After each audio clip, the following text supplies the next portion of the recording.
my pleasure to introduce Ellita T. Williams, a PhD candidate at the University of Washington. Thank you very much. All right. So I'd first like to thank the council for inviting me to present my work. And I would also like to acknowledge my funding from the NINR that funds my F-31 to do my dissertation work. So why should we care about hospital noise in the first place? Well, there are three main reasons. The first is that hospital noise is often used as a quality measure in many assessments. And one such assessment is a patient's perception of restful sleep, which unfortunately noise is often a culprit. And as part of that, it leads me to my third point, which is the need for nurse researchers needing something a bit more than the noise indicators that are often used in facilities to let us know when noise is becoming noxious. In fact, we might need to switch over to some methods that are used by other disciplines like occupational health, where they use longitudinal data collection and time-weighted averages. So the purpose, therefore, of this study is to evaluate the validity of the Tondage 814 sound level meter versus the standard method in a lab setting. So why should we even do this? Well, I'm glad you asked. The sound level meter is a component of a multi-sensor prototype that we're currently using in a different study. And this leads us to the background, which is prototyping.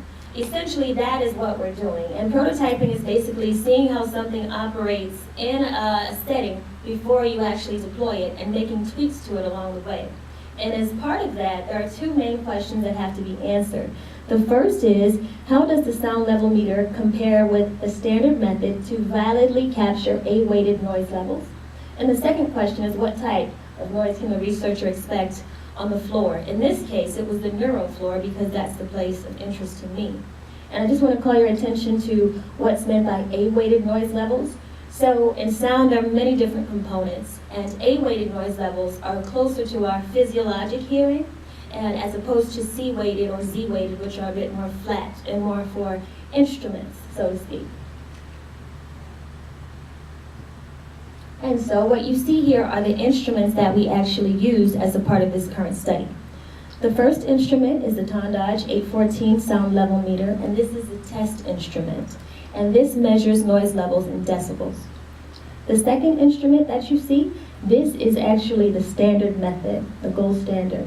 And this also measures noise levels in decibels, albeit a bit more sophisticated because this is what is used by occupational specialists. And then finally, another tool that the occupational specialists like is an octave band analyzer. So this is a bit different in that if you could imagine that sound has a certain fingerprint, this is what the octave band analyzer would tell us, and it would actually measure it in the unit of frequency.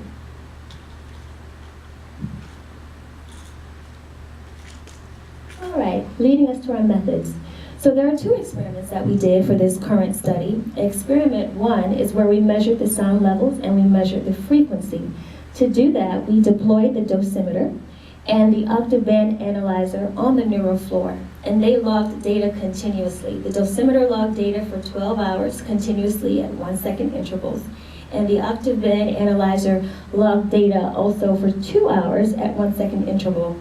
Now, I forgot to mention, but I'll mention now, that this was during the night shift, which is where I was particularly interested because that's when people are supposed to sleep in the hospital, but we all know how that goes. And so the octave band analyzer logged data for 2 hours and the dosimeter for 12 hours. And we rotated the dosimeter in each of the 3 pods on the unit. Experiment 2 is where we actually validated the test instrument. And to do that, we exposed the sound level meter to white noise alongside the dosimeter in a noise chamber. And we weren't concerned about the logging capability in experiment 2. We were primarily concerned with how validly the two instruments correspond to each other. So for that reason, we did a digital readout recording of both, which is simply looking at the screen. All right, so the results from experiment 1 would lead us to our first graphic. Now, what you see here is called an octave band filter. And this lets us know that for the first 2 hours during the night shift, what the fingerprint of the noise was on the floor. And I'll call your attention to this section. And what this means is that there are two components in sound we're concerned about for this experiment. The first is decibel levels, which is how loud a noise is.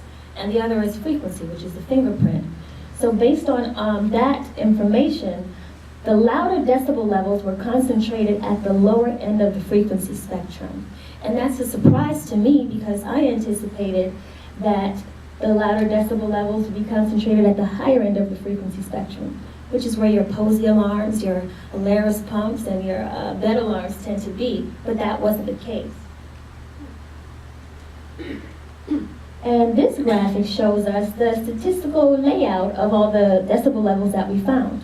So the minimum decibel level that we found was about 44 decibels. And if you can imagine like a busy urban residence, much like right here where we are in DC, this is what we heard on the floor. And half of our data at 50 decibel levels was just at the level of what you might hear in an urban residence. The mean was also about 54 decibels, and that's just above what you might hear. So another surprise was that the maximum decibel level that we heard was at 99 decibels. So if you could imagine a jackhammer and stand a couple meters away from that, that's the noise that we heard, which is between 8 p.m. and 8 a.m. on the neuroscience unit. Neuro is known to be a little bit crazy, so. All right, and this is the 12-hour trend of the noise levels on the unit during the night shift. And this is an important graphic for several reasons, but I just want to call your attention to these peaks that you see, which lets you know that that 99 decibel level reading wasn't a one-off. It's something that actually occurs periodically. And here, what you can see I highlighted was that there was a sustained decrease in noise levels from about 0300 hours to 0645 hours, which we know that's where shift change typically occurs. The reason why we think that there was a sustained decrease in the noise levels is because we think there was a system-wide shutoff of all of the ACs and any type of generators that might be occurring. So if you just listen for a moment, you could hear the humming in this very room. So that's what we were thinking there. And it's also important to say that had we simply done an instantaneous measure, we wouldn't be able to get this trended information. And this is I believe it could be more useful to people who have a stakeholder in policy and developing policy to let us know that based on this information there are trends, there are both peaks and valleys, and that we can make a more informed decision about what behaviors we might need to change on the floor, even at night.